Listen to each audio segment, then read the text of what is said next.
Hello, it's Randi Rhodes. Here's a clip from our show, and go to randyrhodes.com for the whole thing and a podcast. Buy a stinking podcast. Mary had a little man. The fall. We believe that all men are created equal. To the magnificent mosaic that is America. From radio beacon to radio beacon.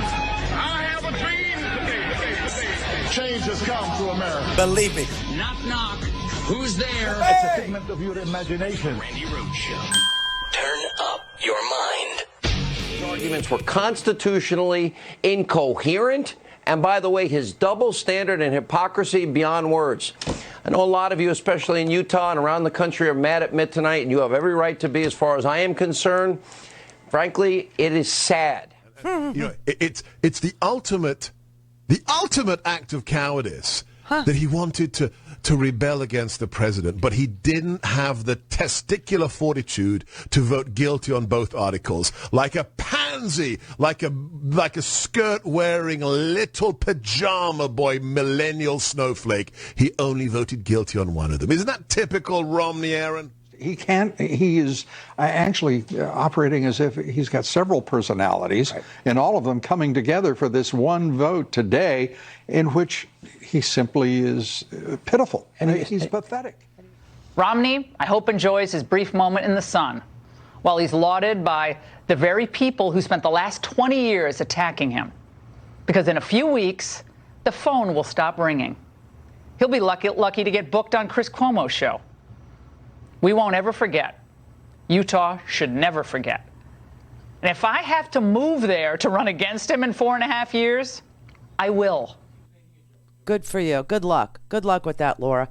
See, this is what you can expect if you stand up to the president. Now, Mitt Romney easily could have ducked this one, right? Because his vote made no difference to whether or not the question of removal was going to be decided. His vote did not determine the removal of the president one way or the other. His vote, you needed 67 votes. Obviously, the votes were right along party lines, and the Republicans have the majority.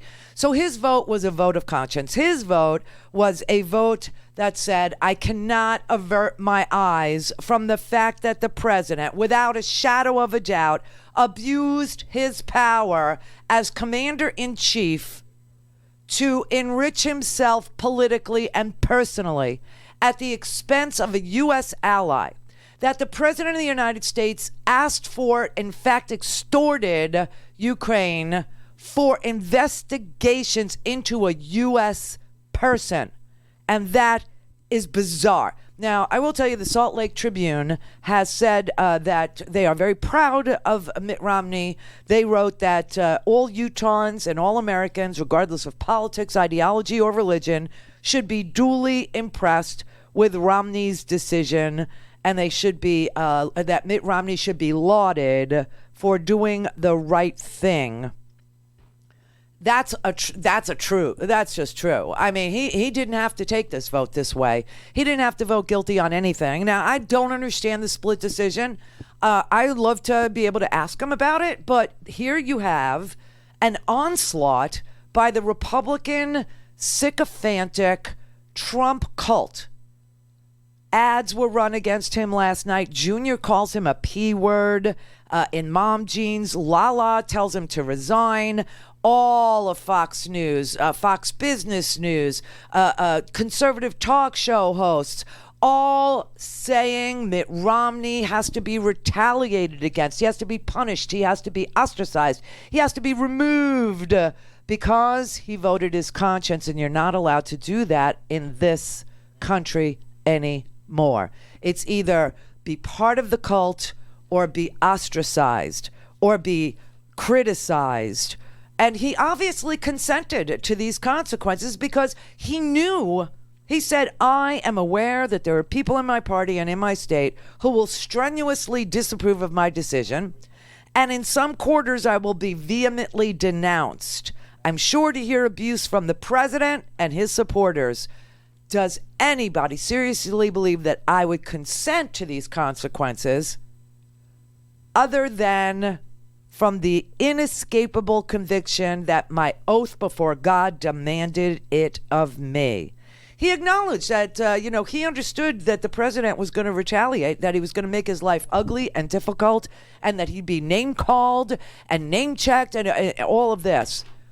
Now, Sherrod Brown, who is a Democrat from Ohio, senator, Sherrod Brown has a piece today in the New York Times where he's trying to explain to the American people that behind closed doors, most of the Republicans will tell each other and their friends on the Democratic side of the aisle that the president is a liar, that the president is reckless, that the president is unfit to be our commander-in-chief, and that they know he's guilty.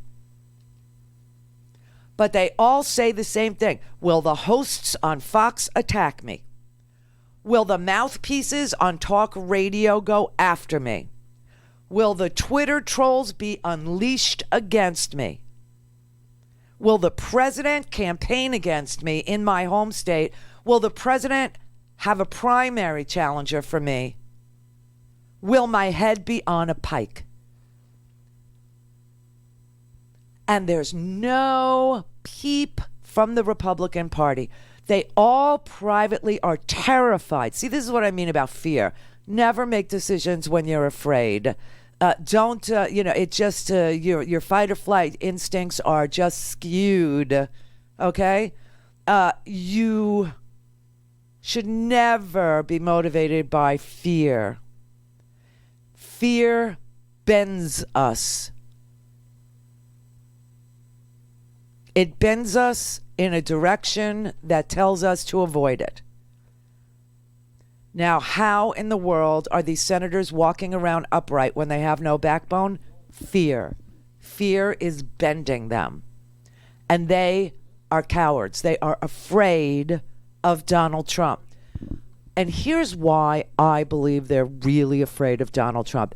And it goes deeper than what they're doing to Mitt Romney. What they're doing to Mitt Romney is disgusting. In Yiddish, there's a word called shanda. It's a shanda. A shanda is a sin. It's poison.